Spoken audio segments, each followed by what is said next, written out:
3 semaines après l'annonce du déconfinement, la Ville des Abîmes a rouvert ses services grâce à son plan de reprise des activités. Franck Guérozo, le directeur général des services, nous en dit plus sur le dispositif qui a permis une reprise des agents le 2 juin et une ouverture au public le jour suivant. Maintenant, nous avons construit avec les partenaires sociaux. On a d'abord travaillé un projet, le plan de reprise des activités, on dit couramment PRA. Et donc, nous avons mis en place, en fonction de chaque pôle, c'est-à-dire pôle technique, pôle administratif, pôle culturel, nous avons construit véritablement avec 3 phases. Une phase en présentiel, quels seraient les agents au fur et à mesure que le confinement commençait un petit peu à prendre de l'épaisseur, le déconfinement, excusez-moi, commençait à prendre de l'épaisseur. Donc, on a construit ce plan-là pour permettre aux agents de reprendre du service et offrir à la population les services dont elle a droit. Notre dispositif est plus ou moins opérationnel puisque nous avons mis tous les éléments sécuritaires, je dirais sécurité sanitaire pour le personnel. Des aménagements ont donc été nécessaires afin que les règles d'hygiène et de sécurité pour les agents et le public soient respectées. Les services techniques sont à pied d'œuvre pour que les édifices de la ville soient aux normes.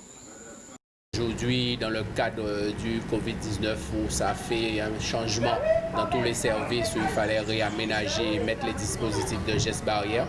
Donc depuis tantôt un mois, nous avons fait d'abord des réunions pour savoir quels sont les bureaux, comment il fallait équiper. Et depuis, je suis chargé à poser des gels hydroalcooliques dans tous les bâtiments de la ville. Donc chaque jour, en me déplaçant, je pose 4, 5. Aussi des rouleaux de papier pour essuyer ses mains. Et bientôt, on aura des savons où on doit se frotter et pour se laver les mains par rapport aux microbes qui circulent. Les bâtiments sont prêts et les agents également. Au quotidien, ils accueillent les administrés venant accomplir leurs démarches. Une tâche que Sandra Jangoul réalise sans contrainte. Les services techniques qui sont venus, ils ont organisé le marquage au sol, il y a l'entrée, il y a des vitres qui ont été mises pour la protection des agents. Nous sommes là, depuis le confinement, il y a eu énormément d'administrés, énormément.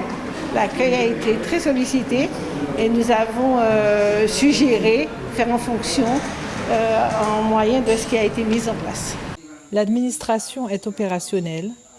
Le Palais de la Culture, quant à lui, est prêt à vivre une reprise avec notamment en ligne de mire la fête de la musique.